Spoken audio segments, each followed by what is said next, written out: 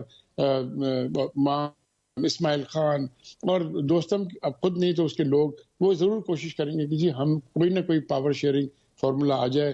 تو میں یہ سمجھتا ہوں کہ دیکھیں دوسری بات یہ روس اور چین یہ نہیں ہونے دیں گے، یہ سول وار کو جو بھی کچھ کر سکتے ہیں وہ کریں گے، کوشش کریں گے کہ یہاں پر ڈسٹرب نہ ہو. فار دا شارٹ ٹرم تو میں سمجھتا ہوں کہ وہ انکلوسیو گورنمنٹ کر لیں گے، اور وہ انکلوسیو گورنمنٹ ویسٹ کو بھی ریکگنائز کرنا پڑے گا، ریکگنائز کرنی پڑے گی.